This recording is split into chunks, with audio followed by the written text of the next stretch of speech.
On this edition of In the Life, Jewish grandmothers. You are telling them to shut up.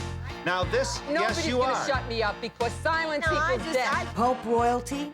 Oh, that's marvelous. And an out and proud living legend. If you come out and say you're a lesbian, you do not get the endorsements. All this and Harvey on America's gay and lesbian news magazine, In the Life. In the Life is funded in part by the H. Van Ameringen Foundation. Additional support provided by the Ford Foundation, the Collingwood Foundation, and these funders. And the annual support of In the Life members like you.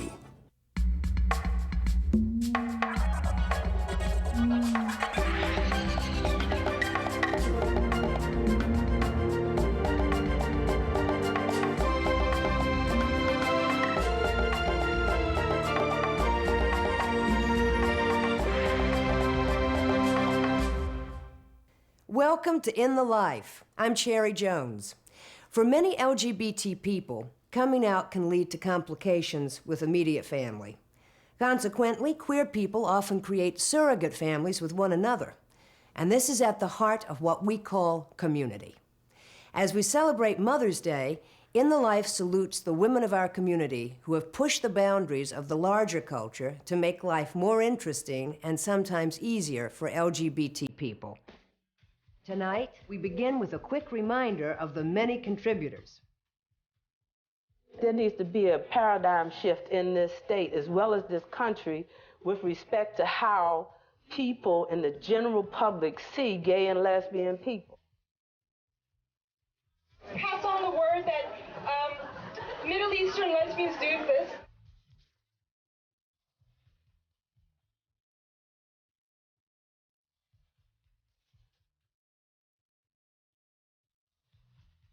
And we want to kind of break down stereotypes.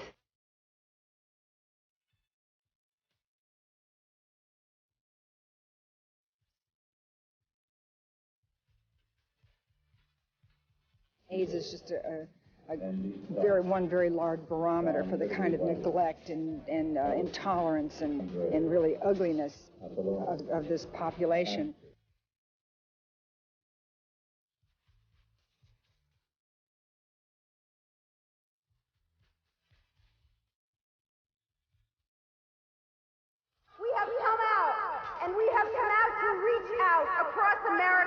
To build a bridge of understanding, a bridge of progress, a bridge as solid as steel, a bridge to a land where no one suffers prejudice because of their sexual orientation, their race, their gender, their religion, or their human difference.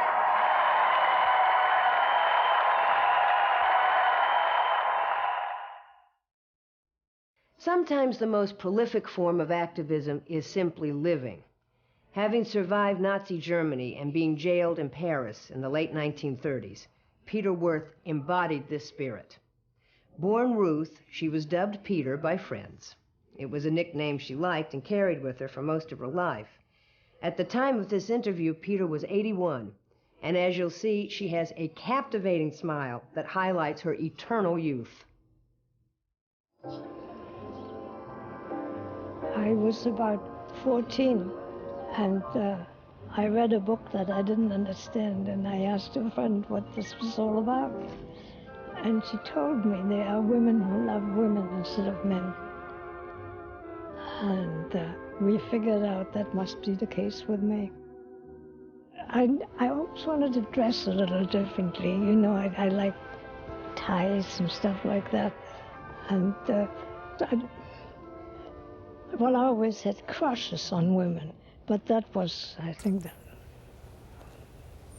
lots of girls have that now, teachers and all that, movie stars and stuff like that.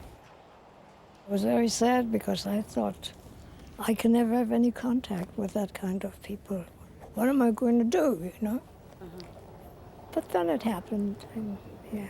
Things changed when Peter found the blossoming nightlife of Weimar, Germany. I discovered a bar much later, 2 or 3 years later, and in the window they had pictures of women who looked like men, you know, very short hair and monocle or something like that. So I thought, and I went out one night and I ordered a drink because I thought that's what you have to do. Peter's exploration of her new identity was thwarted by Hitler's rise to power.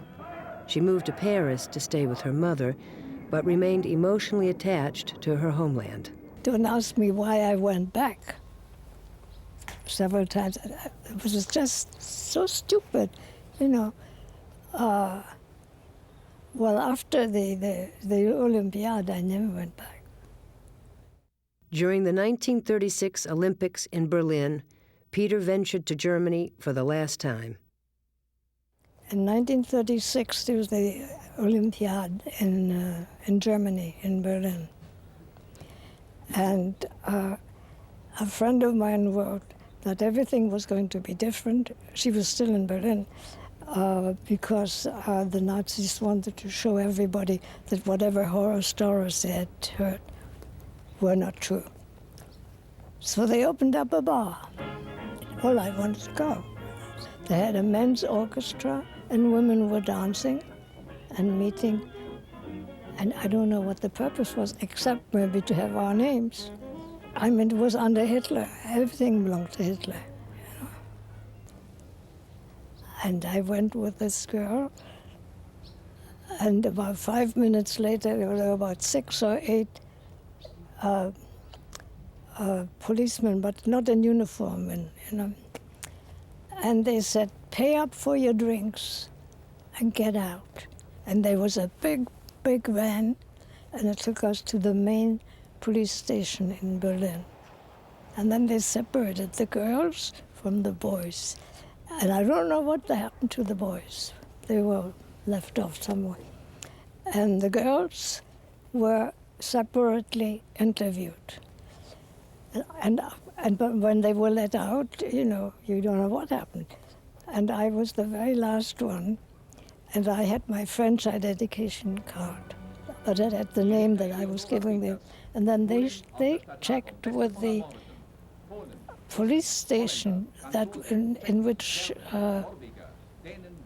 where I lived, you know, in which part of Berlin, and they had me registered there as being a registered resident. So they didn't ask me anything, they just let me go. After the Olympiad, after I'd been arrested in Berlin, it was a horrible experience because you think the next step is the concentration camp, you know.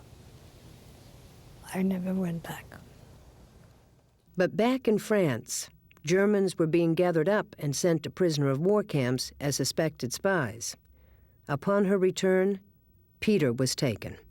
They kept us at the Zaldívar for about a week on straw, and then they brought us up to near the Pyrenees. The camp was Gurs, G-U-R-S, and that was rather well known. That's where most of the German women and some Austrians ended up. That there was an armistice between the Germans and the French in, I think, June 19, attendez, I can't count too well. 1940, probably was. And 2 German officers came up to the girls, to the camp. And they liberated us. We got slips to where we could go, or they said where we wanted to go for free train or something like that.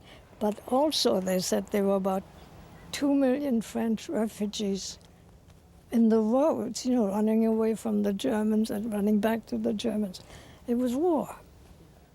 After following a fellow prisoner to Cannes, Peter hopped on one of the few remaining refugee ships bound for the United States. Here she discovered a new life in the lesbian enclave of Fire Island, but not before making a wrong turn on the way. I said, Betty, I didn't see anything. There was a certain bar, but... And she said, well, you went to Ocean Beach. And I said, yes, you said that's where I should go. And she said, well, I went to Cherry Grove. And I said, let me have that address. And that was it. I've been here every summer. And for Peter, the freedom she found in Cherry Grove represented a well-earned opportunity to live without fear, immersed in a welcoming community of her own. I like to be surrounded by my own kind, you know. And then, of course, it's beautiful. There are no cars. If I walk at night at 8, which I don't do anymore, but I mean, if I were meeting a boy, the only thing was that he regretted that I wasn't another boy, you know. It's not like, you know. So you have freedom. Eh? We should put some rhinestones on it, so she belongs to Fire Island. A friend of mine said to me the other day, you are a survivor. And I never felt like that, you know. I lived what I thought was a normal life.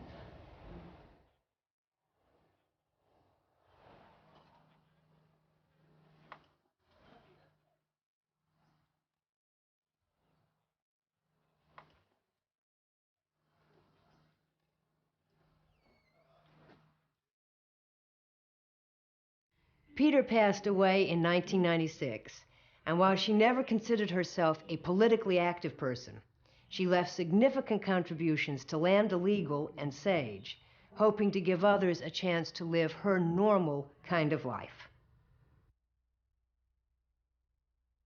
My family are Jehovah's Witnesses. So you've got to realize that's going to be a very difficult thing. I personally am not a Jehovah's Witness, but my family, my mother and my sister, they are very religious women, and they are Jehovah's Witnesses. Why did it take me a few weeks to do something that I'd see other parents struggling with for a lifetime? Because I had no choice. Throwing my daughter away just was not an option. I love her. The moment she told me she was gay, I knew at that very moment her job was done. The work now was for me to do.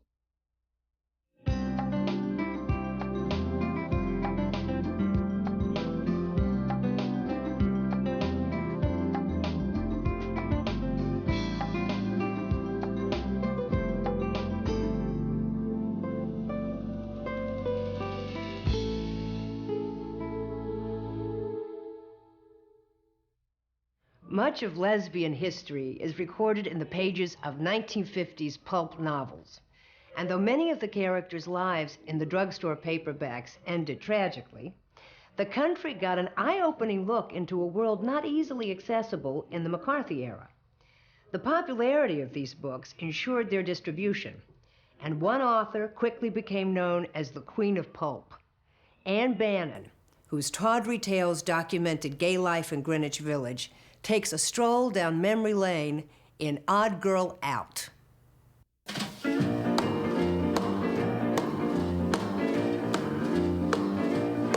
Well, bless my soul, what's wrong with me? I'm itching like a man on a fuzzy tree. My friends say I'm acting wild as a bug. I'm in love. I'm all shook up. Ladies and gentlemen, the Queen of Pulp, Anne Bannon.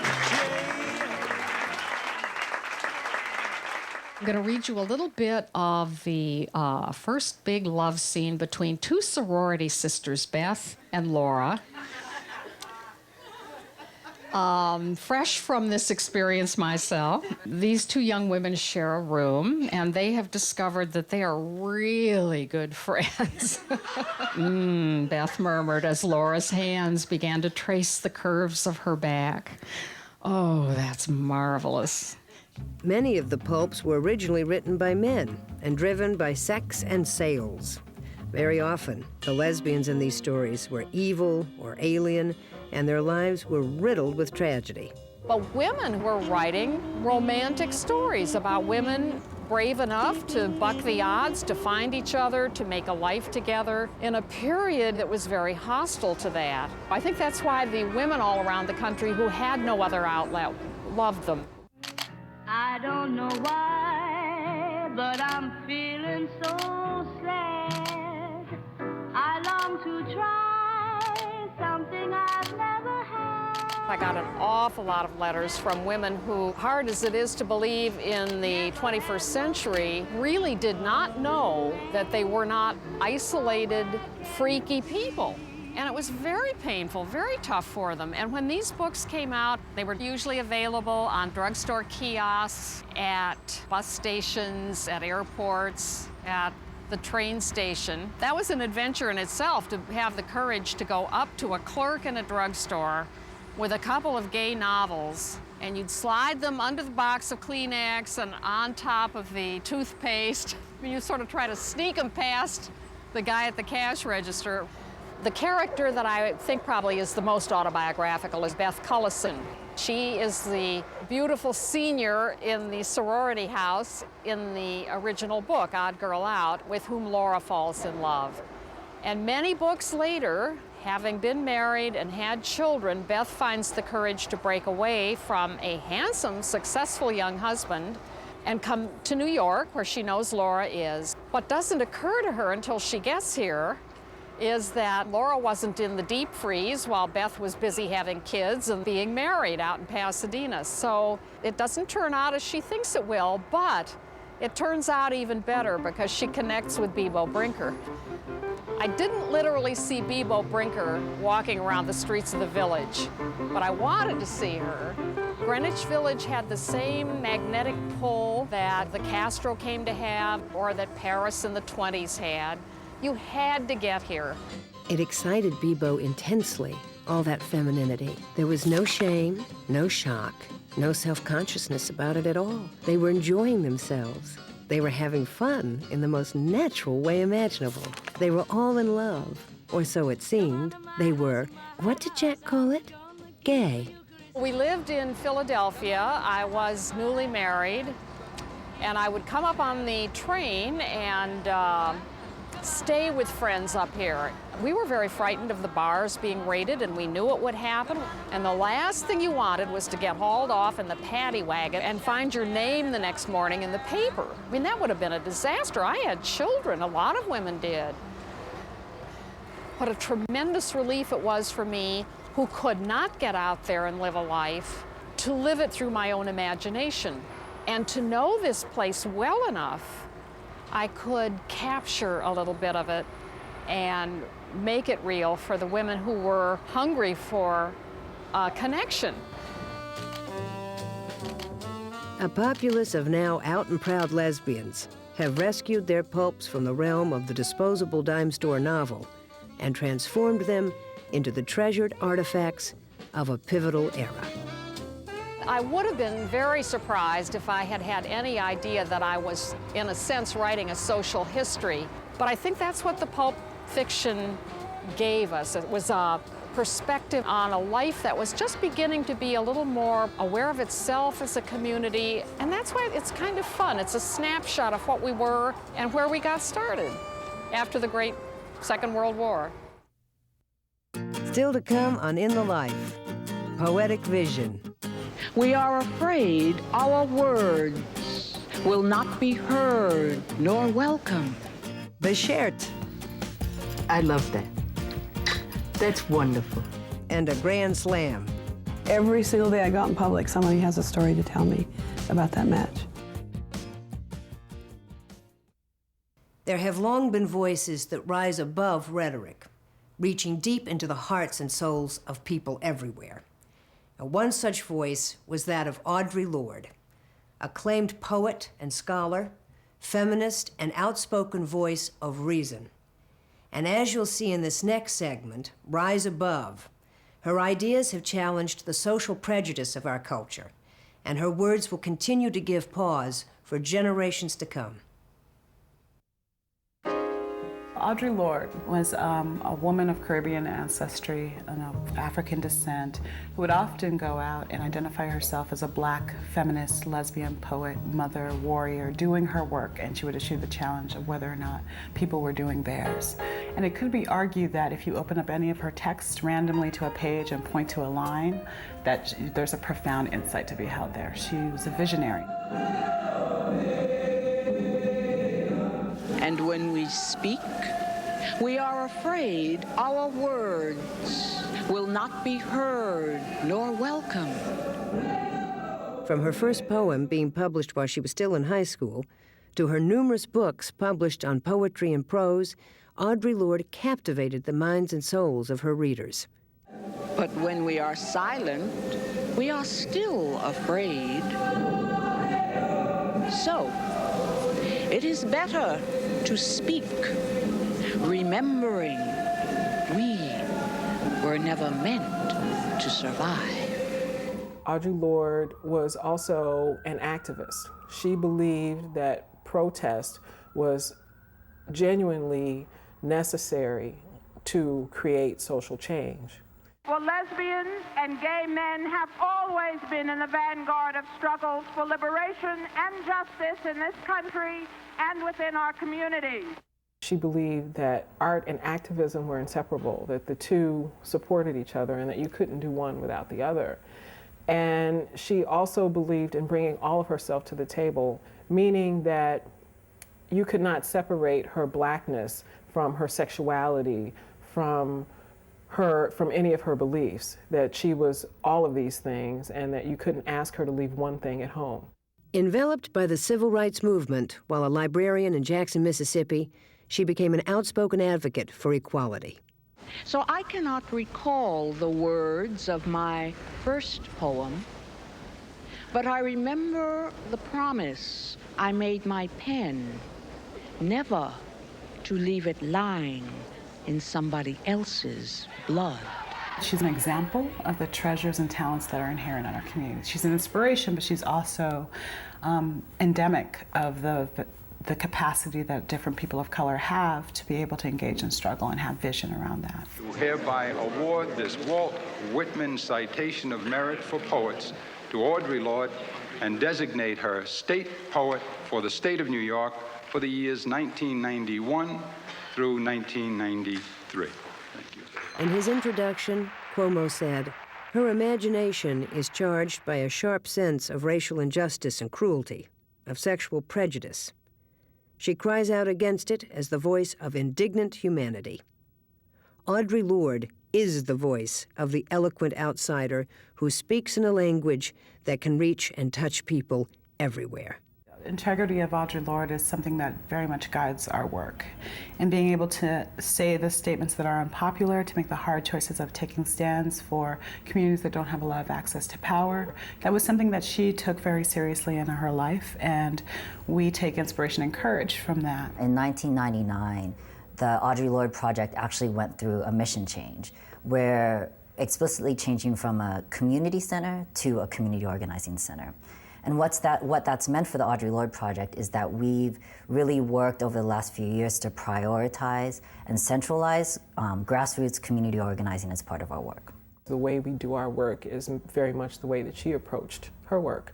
So we definitely believe in multi-issue organizing because we know that our communities are affected by multiple oppressions. And you can't just address one or the other. You have to look at all of them because they all work together to oppress us. Oppressions such as sexism, racism, homophobia, transphobia, police and state violence. All of these things affect communities of color across the board. The organization actually started in 1994 when two groups, the People of Color Steering Committee and Advocates for Gay Men of Color, which was a group of HIV, AIDS, activists, policy folks of color, basically called a series of town hall meetings for LGBTST people of color communities to come together. And it was out of those town hall meetings that the vision for a community center for lesbian, gay, bisexual, two-spirit, and transgender people of color came about. One of the things that sort of really cemented the organization was a demonstration a couple of years back of the Miss Saigon play, and a bunch of different people of color LGBTSD organizations came together to protest the play due to its misogynist representations and its racism and its hiring and casting, and also in its representation of characters. And out of that, people really, in that sort of organizing against that play, really felt the need for a voice that was very specific for people of color. Don't go in! Don't go in! Issues like dealing with the intersections of racism, of classism, of all of misogyny, sexism, weren't really being addressed in mainstream LGBTSD communities. And so that's part of our founding too, was coming out of that struggle. Specifically, we mobilize, we do education and training and capacity building, working for community wellness and progressive social and economic justice for our communities. We actually have many different programs going on here. We have a health and wellness program and an outreach program. Those two work together. We do HIV 101 workshops in the community. We also do street outreach and club outreach. We've done conferences, and we also do a lot of workshops and community forums around health issues that are affecting the lesbian, gay, bi, trans, and two-spirit people of color community. Some of the forums we've had in the past have been things like HIV and how it's affecting lesbian, gay, bi, trans youth of color. Out of the entire population of people who are homeless, just about 57% of them are youth of color. And that's anywhere between 15 and 25,000 people who are of color and queer and homeless. And there are maybe 22 shelters in the city that have maybe 2 or 3 beds for them specifically. We've prioritized particular communities that are facing some of the greatest barriers to survival. We actually put together a vigil with Fierce for Sakia Gunn, a 15-year-old lesbian who was killed from Newark. We are the people, a little bit louder. We want justice for Sakia. It was just really intense to see just how, because of somebody's closed-mindedness, that they could take away such a young life. What I leave behind has a life of its own. I've said this about poetry. I've said it about children. Well, in a sense, I'm saying it about the very artifact of who I have been. We were able to bring together the community in such a way that was overwhelming. I remember being on the pier and watching hundreds of people walk down around Christopher Street holding candles for this vigil and coming down towards us, and it was the most amazing thing I've ever seen. We're also here for all of our young people who've experienced abuse, violence, harassment in these streets everywhere. We're here for all of them. All it was some people just representing the community and saying, hey, something really messed up happened and we're here to support and we need to be here for one another. As a trans person of color committed to grassroots community organizing for justice for all communities, I think there are very few places where I could be and where I could do that work, where I don't have to leave a part of myself out. The issues that she focused on, dealing with representations of women's leadership and misogyny, dealing with racism, dealing with economic struggles, with transnational struggles, were all a part of her work. Even though she passed away some time ago, those issues are still very relevant to the survival needs of our communities across sort of national origin and citizenship status, as well as gender identity. And so part of the way that we sort of incorporate her spirit is not only in our approach and taking a hard stance and taking one that's really rooted in community struggle, but also focusing on the issues that most affect us. I feel I'm living in the way that Audre Lorde lived her life, to bring all of herself to the table and to speak out and to be visible and to participate in your community, to participate in the world at large, and to value yourself and others. I realized I could take my art in the realest way and make it do what I wanted, not in a false, not as propaganda, but as altering feelings and lives. And that in order to do that, really, really work, I had to be everything I was.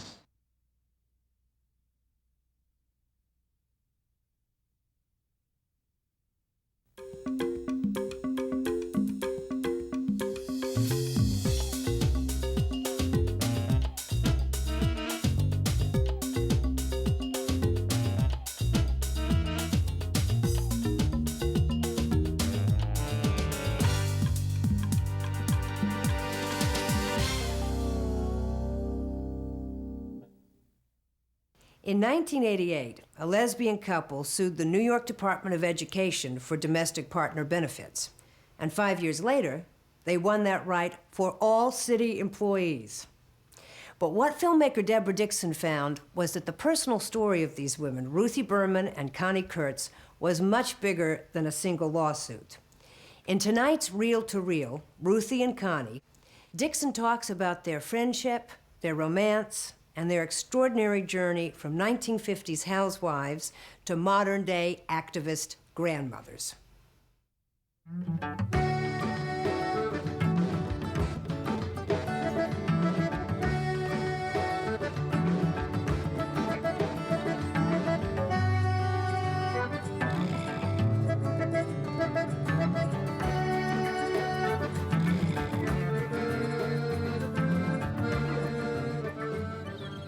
Ruthie and Connie, Every Room in the House, is a film about two women, Jewish women who grew up in Brooklyn in the 60s and got married in the 60s. And they did all the right thing that they were brought up to do and had children and became best friends. But when they were around 40 years old, Ruthie realized that she'd fallen in love with Connie. Oops, this wasn't part of what was planned, and she asked her to kiss her. And I kissed her, but I again kissed her as a friend. Was it? Well, it wasn't in depth, one could say. Well, it wasn't as a friend. So it wasn't as a friend. It wasn't as a friend. It wasn't as a. All right, so you caught me. It wasn't as a friend. And it wasn't this movie kiss that you see tongues hanging around either. Okay. And with with this not happening, Ruthie, in her tactful way, said, "Can't you do better than that?" I love the idea that they started out with this very ordinary life, and then something really unusual happened, and it totally changed their life completely. You know, as a director, you can't ask for better characters. How would the school system allow someone who is an open lesbian to teach young people? I have, and I could say this, I have saved more children's lives and given them opportunities that they never would have had if they didn't meet me, their lesbian, Jewish, left-handed guidance counselor. They were always activists. So of course, when they discovered that they were lesbians, that became, a cause for them. And then when they realized that Connie couldn't be covered by Ruthie's pension and welfare from the Board of Education, they sued, with two other couples, they sued the Board of Education and won. And of course, this was a landmark case because it was the cornerstone for the domestic partnership. You are telling them to shut up. Now this, yes, you are. Nobody's gonna shut me up because silence equals death. I just think you better go and find out why I upset you so much because I make love to her. We feel live and let live, that's fine. My question is... No, you don't think live and let live. For the men. The laws are against me. We can't get married. Don't say live and let live. I refuse to keep quiet. There are two things as to what made it unique, or a film that I jumped at the chance to do. The film would be a way to combat homophobia. But it's also true that this film is also very much for a gay and lesbian audience, because the theme about how important it is to be who you are. Ruthie and Connie had the courage, even though, you know, their actions affected people other than themselves, you know, and they are heroines. They are role models. My name is Connie Kurtz, and I'm a lesbian, and it is my friend that I fell in love with. It's very important to, I think, to get that message out there that, you know, a person doesn't have to be just like you know, to be a person. And I just think that to be able to get that message across with and have so much fun, you know, but that's what I love about Ruthie and Connie, is that they're so much fun, and you laugh and you cry and you identify with them as people, no matter what, you know, no matter who you are. She's my soulmate.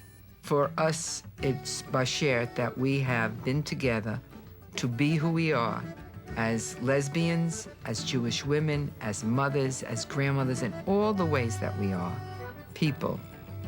It's as if we were on a bicycle built for two, where you don't have to say to the other person, start with your left. We know what to start with. I love that.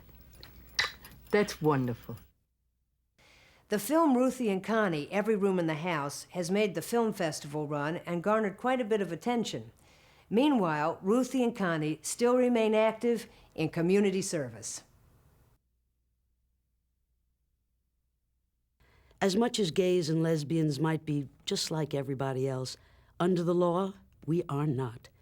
We are, in fact, deemed legal strangers from our partners, unless we protect ourselves. If you're in a partnership, find your local family or estate attorney and begin the process of safeguarding your family. I'm Lesley Gore, and you're watching In the Life.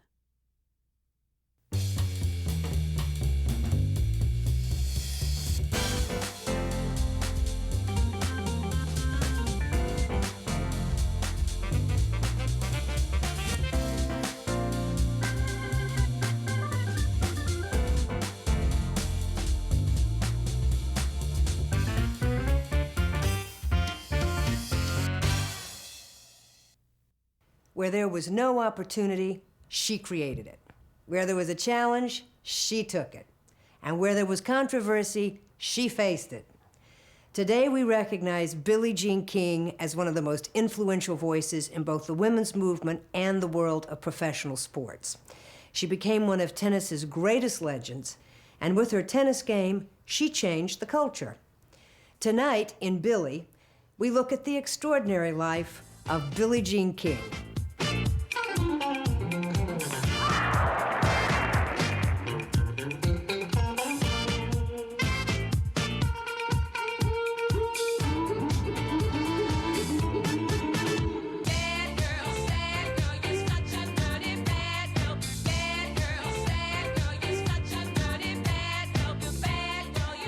I already knew by the time I was 12 years old that because of my gender that I was discounted. In the 1950s, 1960s, there were very few opportunities for girls to play sports. The girls' basketball team played a grand total of 4 games per season and only played against neighboring institutions. There were no such things as state high school championships or national collegiate championships. So I think it's fair to say that it was a desert for women in sport. When I played, nobody really knew what I was doing and didn't care. They just knew I was going every weekend away to a tournament. And everybody would go, "Why are you doing that? That is so stupid. You should be with us going to slumber parties." By 1966, she was the #1 ranked female player in a sport that had no professional league. But Billie Jean hammered away at the glass ceiling, pushing for unification and equal opportunity. I didn't go pro. We created professional tennis. There was a group of us in 1970 called the Original Nine. We signed a $1 contract with Gladys Hellman, who at the time was publisher of World Tennis Magazine. She went out and got the money from Philip Morris to be the sponsor. And that's the reason we were able to have women's professional tennis the way everyone knows it today. Serena, Venus, Lindsay, Monica. We're the ones that started that.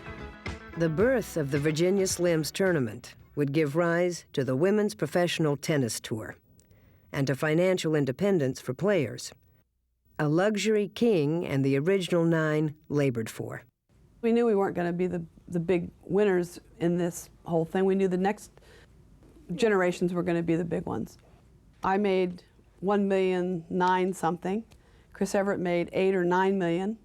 Martina made $20 million. And now we don't know where these other ones are going to go. The 70s saw an enormous push for legislative change.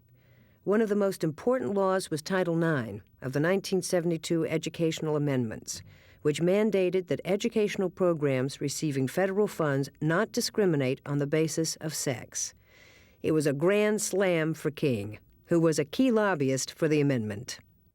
Before 1972, which is me, pre-Title IX, I couldn't get an athletic scholarship to college, whereas my counterpart, a guy, a man, a male, could. Women weren't admitted to law schools, weren't admitted to medical schools. People forget that in 1972, if you wanted a credit card, you had to get your father or your husband to sign an application.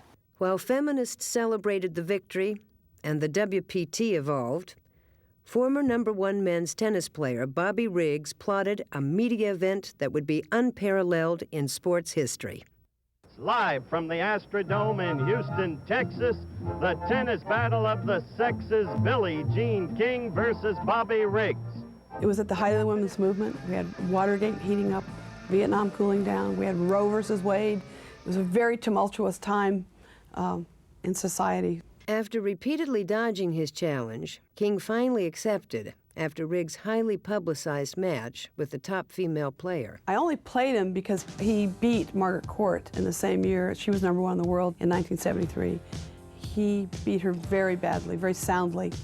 And after she lost to Bobby Riggs, then I had to play. The male is king, the male is supreme. I've said it over and over again. I still feel that way. Girls play a nice game of tennis for girls. 50 million television viewers watched as the circus-like event played out in the public eye. Jerry Parincho, the promoter, said, "Would you get on this Egyptian litter?" Because he thought I wouldn't. And I said, "Absolutely, it's showtime, let's go." Just to show you how Billie Jean King has been approaching this match in her own mind as she gleefully, even joyously, waves to the fans. You know, there's a sense of entertainment around this, and I like that.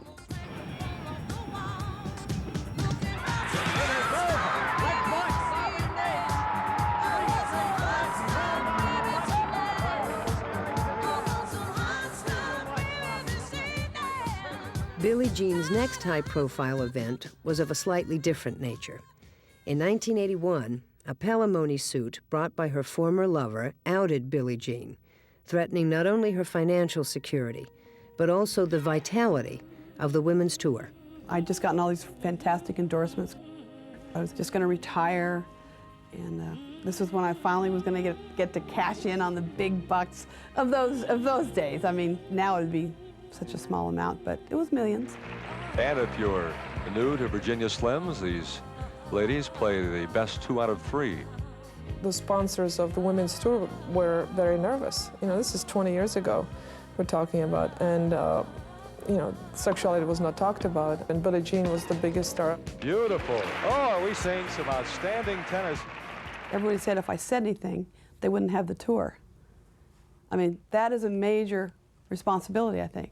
But with the lawsuit making the daily papers, Billie Jean acknowledged the affair and went on to publicly embrace her sexual identity. Oh, beautiful. What an angle. I would never out somebody because everybody has to do it in their own time. But I'm glad I'm out. But I probably would have done it my own way in my own time. But it's okay. The truth sets you free, that's for sure. And also, I'm a capable person. I can still work, and I do world team tennis now, and you know, I found other ways to make a living. King has continued her fight for equality well into her so-called retirement. She co-founded the Women's Sports Foundation, and with executive director Donna Lopiano, the foundation is tackling some major issues. The reason I created it is because trying to help change attitudes and also create participation and leadership opportunities for girls. One of our recent projects has been to attack homophobia in sport.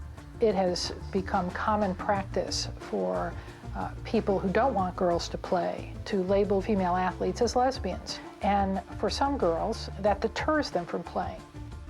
And the Women's Sports Foundation is only one of the many reverberations of Billie Jean's famous victory. It wasn't about sport. It was more about the public realizing that women don't fold under pressure. It gave women a lot more self-esteem. A lot of women asked for a raise for the first time the next day at work and got it. I have people tell me every single day of my life since that match. Every single day I go out in public, somebody has a story to tell me about that match.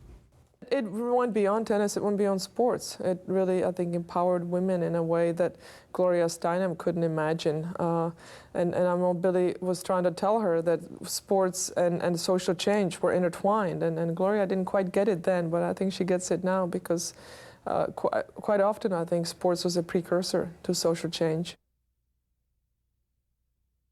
Billie Jean King is still active in World Team Tennis and in the Women's Sports Foundation. Their current initiative, Go Girl Go, is a national educational program designed to motivate young women to get physically active. The outreach goal, 1 million girls. And finally, Harvey reminds us that community is a responsibility that we sometimes forget to fulfill. Oh, jeez. Are we ready? Getting all worked up. Oh, forget it. This is not another AIDS piece, so please don't turn me off yet. Although why we don't want to talk about AIDS anymore is a kind of interesting subject, just not the subject this month. Still, we got to start there. Last year, as you may remember, I did a piece on the growing number of new HIV infections. The piece garnered enough interest that a pair of community-minded gents decided to organize a town meeting around the subject, assembling professionals, AIDS activists, and the population in general to see if we could discover the causes fueling the resurgence of seroconversions. Many interesting things came out of that evening at our Manhattan Community Center. A discussion of the drug companies and their advertising practices, the party scene of crystal meth use and its connection to new infections, a feeling of disenfranchisement by our brothers of color, all topped off by the fears of our HIV-positive family that a new attack on the disease could somehow become a renewed attack on them personally. All of these are subjects worthy of discussion, but the younger members of our assembled mention one subject time and again, and it's their concerns I'd like to mention to you. It seems that our gay, lesbian, bisexual, and transgender youth feels out of the community loop. When it comes to AIDS in particular, they said that they don't know what we're talking about. One young man put it this way: "We've seen movies like Philadelphia, but we've never seen anyone die like that." AIDS, in these young people's minds, is a virus that you get and get treated for, and not one of them seemed to know a person who was ill. Why is this so dangerous? Well, if you don't think AIDS is going to kill you, then AIDS is going to kill you. If we have somehow allowed AIDS to be portrayed as a normal part of everyday life to our youngsters, then we've done them a great disservice by lying to them just to make ourselves comfortable. But there's more. Another young man said that he felt dismissed by older gays. When trying to engage a member of the community, he would either be told, "You're nothing but a baby," or be objectified and treated as no more than a piece of meat. Either way, these young men were telling us that they felt no part of the greater community. They had no interest in our concerns since we've shown none for theirs. And they demonstrated rather pointedly that when it comes to community, we are severely lacking cohesion. So this can't be left as is. If we want to be a community, we must be all-inclusive and outreaching to those not already embraced. If we want to be a people with a future and a past, we need to claim them both. We must take responsibility for our youth. No, they are not, for the most part, our biological children, but they are spiritually and sociologically no less ours. If our community is to have a future, our youth must be taught its past. And if we want our kids to grow up strong and healthy and to stay that way, we old farts are going to have to reach out and help raise them. Hillary Clinton says it takes a village. Well, Cookies, it may take the village, and Chelsea, part of the East Side, the Castro, and all of Key West as well. We cannot count on heterosexual textbooks and classrooms and parents to help our children embrace their common good and set their goals and hone their political minds. Does this make sense to you? Let me ask you this. Who was there for you when you were first coming out? Were there grown-ups to show you the ropes, to guide you away from the pitfalls? Did you have gay role models? Was there even anyone around to tell you that what you were feeling was normal? Could you have used that help and guidance? Would this have been a less frightening world if you did have someone to whom you could look up? I'm one of the very lucky ones. When I was 13, I joined a community theater group. Although I already knew who and what I was, I barely understood what the word gay meant. But there, in the warmth of that theater troupe, I met gays and lesbians of all ages who took me under their wings and nurtured me. Before I knew about bars and baths, I met gay couples that had been together for decades. Before I learned how to cruise, I learned to be accepting. Before I figured out words like fag hag and wrinkle queen, I was taught that we are as normal as apple pie and as varied as humankind can be. I was one of the very lucky ones. Were you? And more importantly, are you willing to volunteer some time and finance to make this a safer world for us all? My friends, in your hometown, there are programs where you can volunteer and work with our youth. Start by contacting your community center or GLBT hotline, or go online to the In the Life website. Ask if you can be of help. There are kids who need mentoring in school. There are kids who just need a grown-up to tell them that they're not alone in the world. If you have greater skills, maybe you could teach a class in poetry or painting or acting. Or if you have no skills, you can always help clean up after a class. If you have no skills and no time, you can still write a check to ease the work that others are doing. And if for some bizarre reason you can't find a gay kid who needs help, remember that a straight child who has been helped in his life by a gay person will probably grow into a straight, non-homophobic adult. We can always use more of those. As for those moments when you might be enjoying a quiet time in your local gay bar and a kid wanders in, before you even consider this youth as an object, stop and consider him as your child. What would you want for your own child? There must be a better place for a 17-year-old to make friends than in a bar. Step forward. Be proactive. Be a responsible part of our community so that we can take pride in how we raise our own. Just speaking these words, I can already hear the screams of disbelief that will be filling the In the Life email boxes. But I still insist that you at least consider what I'm saying. Only we can raise proud and independent gay youth. Think about getting involved. And as long as we are considering taking responsibility for our children, let us not forget our elderly, because Cookies, we may never again be a piece of chicken wandering into our first gay bar, but we will all most likely outlive our welcome in the bar culture. And then, where will we be? No one wants to be out in the cold when they're old and gay. Reach out. I'm Cherry Jones. From all of us at In the Life here at OW Bar in New York. Thanks for watching, and we'll see you next month.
In the Life is funded in part by the H. Van Ameringen Foundation.